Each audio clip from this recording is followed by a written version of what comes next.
Leah Libresco was one of the most prominent atheist bloggers on the internet. Though she often talked about math as well, it was her passionate writing about religion that helped raise her profile. So it was a surprise to many of her readers when she announced she was converting to Catholicism. I spoke with Leah Libresco about her conversion and personal journey.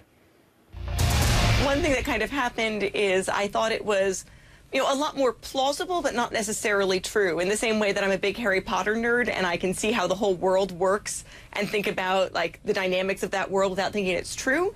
That's kind of how I came to see Christianity, a really well thought out, interesting system that a lot of smart people had worked on, but I didn't think it was actually a true system. So before you kind of came to that conclusion, would you have considered yourself an atheist? Yes, and I considered myself an atheist while I thought it was coherent but false also. And then what was the turning point for you? What happened when you went from being an atheist to, okay, this is more than just an interesting, intelligent discussion, but now I'm willing to embrace that religion might be for me? It was kind of the same thing with any scientific theory almost, that it had more explanatory power to explain something I was really sure of. I'm really sure that morality is objective, human independent, something we uncover like archaeologists, not something we build like architects. And I was having trouble explaining that in my own philosophy.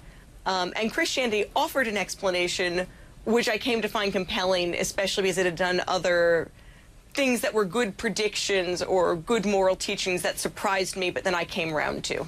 So what has this transformation been like for you to go from being an atheist, self-described atheist, to now a practicing Catholic?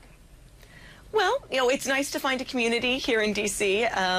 I've scandalized some of my friends. Some of my friends think, I'm wrong now, but I'm less wrong than I was. They thought my old position was less intellectually defensible.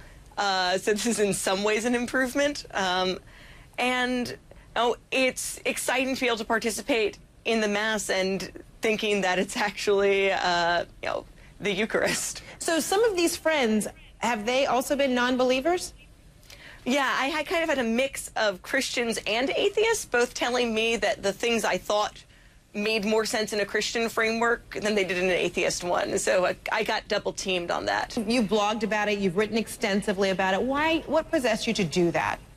Well, originally when I started writing a blog about it, I was dating a nice Catholic boy, and we'd have arguments. And it was kind of unfair to ask him to be the sole representative of Catholicism to me.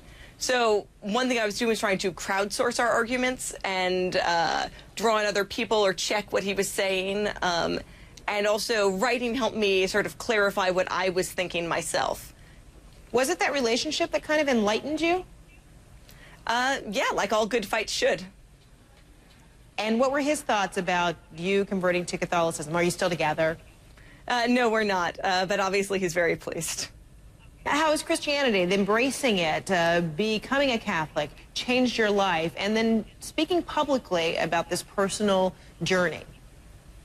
I think one thing that's kind of changed in my life for this is that it's easier for me to reach out to other people because what I want is their good, their moral development, their becoming what they ought to be in a way that before, when I thought of morality mainly as a set of rules for me, where it's my job to do good things, but it doesn't matter what the people I'm doing them for are like or how they live. All that matters is my own action, was a lot more closed off.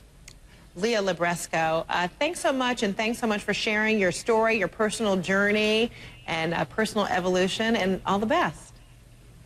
Thanks a lot.